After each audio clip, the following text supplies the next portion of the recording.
China, 67%. That's tariff. গেল বছর যুক্তরাষ্ট্রের পণ্যের উপর করা ট্রাম্প প্রশাসনের নতুন শুল্কারোপ নীতি সব দেশকে বেশ অস্বস্তিতে ফেলে দেয়। অনেক দেশই বাধ্য হয় যুক্তরাষ্ট্রের সঙ্গে দর কষাকষিতে।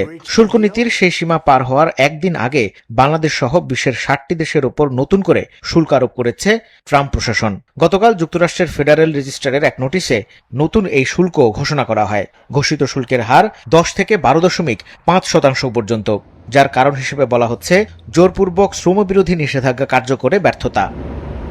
বাংলাদেশের উপর শুল্ক আরোপ করা হয়েছে 10%। এই পরিমাণ শুল্ক হারের তালিকায় রয়েছে ভারত, পাকিস্তান, শ্রীলঙ্কা, মালয়েশিয়া সহ অন্তত 16 দেশ। তবে এতে এখনও অসন্তুষ্টি দেখা যায়নি বাংলাদেশ সরকারের। দুপুরে সিলেটে এক অনুষ্ঠানে বাণিজ্যমন্ত্রী বলেন, নতুন এই শুল্ক আরোপ বাস্তবে কোনো পরিবর্তন হয়নি।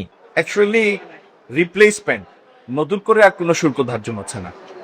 তার মানে শুল্ক পরিস্থিতির কোনো পরিবর্তন হচ্ছে না। গতকাল যেটি ছিল, আজকের মার্কিন যুক্তরাষ্ট্রের শুক্রবার রাত 12টার পরেও সেই শুল্কই থাকবে, ভিন্ন নামে থাকবে। অন্যদিকে নতুন শুল্ক আরোপের পেছনে জোরপূর্বক শ্রমবিরোধী নিষেধাজ্ঞা কার্যকরে ব্যর্থতার যে কারণ দেখানো হয়েছে তাতে একমত নয় যুক্তরাষ্ট্রের সবচেয়ে বেশি পণ্য রপ্তানি করা খাত তৈরি পোশাক শিল্প মালিকদের সংগঠন বিজিএমইএ। বরং সুবিধায় দেখছে সংগঠনটি। ফোর্স লেবার আমাদের ইন্ডাস্ট্রিতে আদৌ ব্যবহৃত হয় না, কিন্তু যে চ্যালেঞ্জটা আছে যার ভিত্তিতে এই ট্যারিফটা ইম্পোজ করা হয়েছে সেটা হচ্ছে এই ফোর্স লেবার ব্যবহৃত হয় এমন জায়গা থেকে আমরা র মেটেরিয়াল সোর্স করি। তো সেটা ভারত, পাকিস্তান, কম্বোডিয়া আমাদের ক্ষেত্রে প্রযোজ্য। ইনডিরেক্টলি এখানে চীনের কথাই বলা হচ্ছে।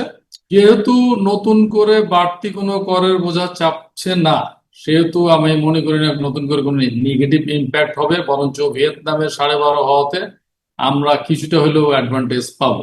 ইউএস কটন ইউজ করলে আমাদের এই ট্যারিফ ফ্রি হওয়ার কথা, কিন্তু এইটার মেকানিজম বলি আর মোডালিটি বলি এখনো তৈরি হয়নি বলে এই সুযোগটা আমরা নিতে পারছি না। আমরা সেই সুযোগের অপেক্ষা আছি।